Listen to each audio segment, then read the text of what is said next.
আমাদের অভিভাবক ডক্টর নুরুন নবী। ধন্যবাদ।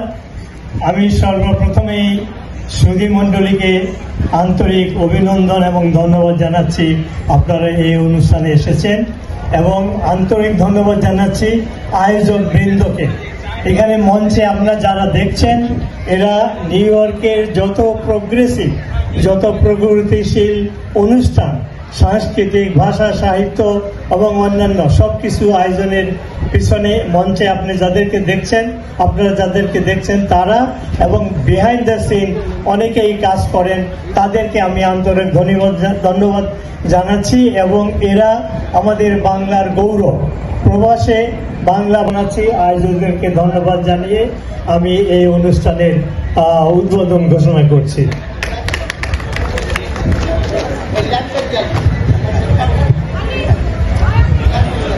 আপনারা দেখতে পাচ্ছেন আমরা আমাদের উদ্বোধনী অনুষ্ঠানের কাজ শুরু করতে যাচ্ছি, এবং আমাদের আজকের এই অনুষ্ঠানের উদ্বোধক জনাব ডক্টর নুরুন নবী এই প্রদীপ প্রজ্বলনের মাধ্যমে এই অনুষ্ঠানের উদ্বোধন ঘোষণা করছেন। ধন্যবাদ সবাইকে। আপনারা যারা বসে এই অনুষ্ঠানটি উপভোগ করেছেন, আপনাদের জন্যই আজকের এই আয়োজকদের সফলতা এবং সকল কৃতিত্ব আপনাদেরকে বলবো, আমরা যারা এখানে উৎসব, এটা সমাজ ব্যবস্থাকে ভেঙে চুরে ঢালাওভাবে অসুস্থ সমাজকে সুস্থ ধারায় ফিরিয়ে আনার একটা আয়োজন। আজকে আবারও আপনাদের সামনে আমরা নিয়ে এসেছি জ্যোৎস্না উৎসব। আপনাদেরকে, বিশেষ করে শিশুদেরকে আনন্দ দেওয়াই আমাদের একমাত্র উদ্দেশ্য। দূর হোক অন্ধকার। বিশেষ করে বাংলাদেশে যেভাবে মৌলবাদ, জঙ্গিবাদ মাথাচাড়া দিয়ে উঠেছে, সে বাংলাদেশ থেকে সকল দূর করবে। আমার বক্তব্য এখানেই শেষ। ভালোবাসা এবং শুভেচ্ছা জানাচ্ছি। ধন্যবাদ। আমাদের যিনি উদ্বোধন করবেন, আমাদের উদ্বোধক ডক্টর নুরুন নবী, আমাদের পরম শ্রদ্ধেয় 21শে পদকপ্রাপ্ত বীর মুক্তিযোদ্ধা। আমরা আসলে বলি ওনাকে আজীবন মুক্তিযোদ্ধা।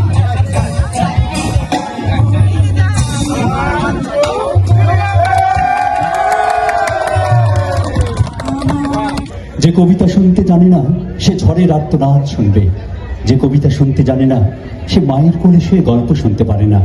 আমার মনে হয় এই আয়োজনটি 2 বছর আগে করা হয়েছিল, এবং তারপরে 2 বছর পর আজকে 2026-এ আমরা আবার এই আয়োজনটা করেছি। আমি ধন্যবাদ জানাচ্ছি আমাদের প্রিন্ট মিডিয়া এবং ইলেকট্রনিক মিডিয়ার সমস্ত সাংবাদিক ভাই এবং বোনদেরকে, যারা আজকের এই অনুষ্ঠানটি তাদের ক্যামেরায় বন্দী করছে। সেখানে জ্যোৎস্নার আলো আঁধারে ঢেকে গেছে। তুমি কি পথ হারাইয়াছ?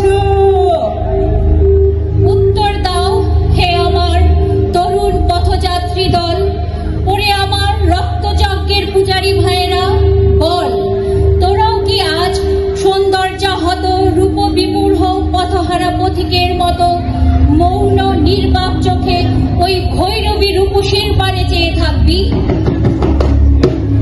বল মা ভই, আমরা পথ হারাই না, আমাদের পথ কখনো হারায় না। বল, আমাদের এই পথ চিরচেনা পথ, হাটের পথিকের পায়ে চলার পথ আমাদের জন্য নয়। সিংহ শার্দুল শঙ্কিত কণ্টক কুণ্ঠিত বিপদে আমাদের চলা। আমরা জড়ো হয়েছি, আমরা কৃষকেরা একটি উদযাপন করে।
ধন্যবাদ। দেখা